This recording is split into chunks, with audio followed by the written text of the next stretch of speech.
This video is about Elijah and how he links with Joshua. Now here on the screen we see Elijah introduced into the record. And Elijah the Tishbite, who was of the inhabitants of Gilead, said unto Ahab, As Yahweh God of Israel liveth, before whom I stand, there shall not be dew nor rain these years, but according to my word. Now, it's often commented upon this introduction of Elijah into the record that he's introduced very abruptly.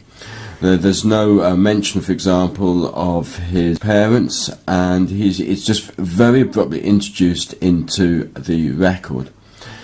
But actually, when we look at the context, we see that there is a sort of introduction. If we just have a look at the last verse of the previous chapter, we see how it links up with that first verse in chapter 17, not least because the chapter 17 begins and Elijah. So let's just read the passage again, but this time taking into account the verse which precedes the verse we just read. In his days did Hiel the Bethelite build Jericho. He laid the foundation thereof in Abiram his firstborn, and set up the gates thereof in his youngest son, Segub, according to the word of Yahweh, which he spake by Joshua the son of Nun, and Elijah the Tishbite, who was of the inhabitants of Gilead, and so on. So we see there that Joshua is mentioned in the sentence before Elijah. So there might well be some significant links between these two men. Now notice that it says in that verse, verse 34, the end of chapter 16, it says, according to the word of Yahweh. And then at the end of verse 1 of chapter 17, Elijah says to Ahab, but according to my word. And in fact, if you check out in the concordance, the word with Hebrew isn't quite the same. According to the concordance, the word according, where Elijah is speaking, is actually the Hebrew word for mouth. But we see the emphasis here on the word, that Joshua had spoken those words all that time ago, but they had nevertheless come to pass. And the word which Joshua would speak would come to pass, because of course they were both speaking the words of God. And so there is a link between these two men. One of the reasons why we see these two verses next to each other is this point about according to the word. Just as surely as Joshua's word had come to pass, the word of God which he had spoken, so too would the words of Elijah. But there are other links between these two men. In Joshua chapter 3 and verse 17 we read, And the priests that bear the ark of the covenant of Yahweh stood firm on dry ground in the midst of Jordan, and all the Israelites passed over on the dry ground until all the people were passed over clean over Jordan. And we see a similar thing happened with Elijah and Elisha. In 2 Kings chapter 2 and verse 7 we read, And 50 men of the sons of the prophets went and stood to view afar off, and they too stood by Jordan. And Elijah took his mantle and wrapped it together and smote the waters, and they were divided hither and thither, so that they too went over on dry ground. So both Elijah and Joshua passed over the Jordan on dry ground.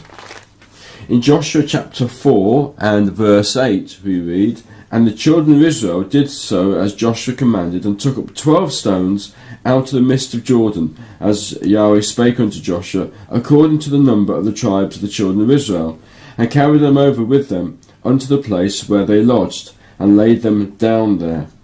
So we see the children of Israel, under the command of Joshua, taking 12 stones, we're told, according to the number of the tribes of the children of Israel. And of course, in the next verse, we also read of Joshua taking up another 12 stones, which he puts in the midst of Jordan. So, 12 stones according to the number of the tribes of the children of Israel. Now, if you go to 1 Kings and chapter 18, where we find Elijah confronting the prophets of Baal. In 1 Kings chapter 18 and verse 31, we read, "And Elijah took 12 stones according to the number of the tribes of the sons of Jacob, unto whom the word of Yahweh came, saying, Israel shall be thy name." So Elijah too took 12 stones according to the number of the tribes of the sons of Jacob. So there's another parallel between these two men. In Joshua chapter 6 and verse 4, here we read of the events leading up to the taking of Jericho. And in verse 4 we read that God said to Joshua, "And 7 priests shall bear before the ark 7 trumpets of ram's horns, and the 7th day ye shall compass the city 7 times, and the priest shall blow with the trumpets." So we see the recurring use of the number 7 there, including that reference to 7 times. And when in 1 Kings chapter 18, when Elijah was praying for rain, we read in 1 Kings chapter 18 and verse 43, and he said to his servant, "Go up now, look toward the sea." And he went up and looked and said, "There is nothing." And he said, "Go again 7 times."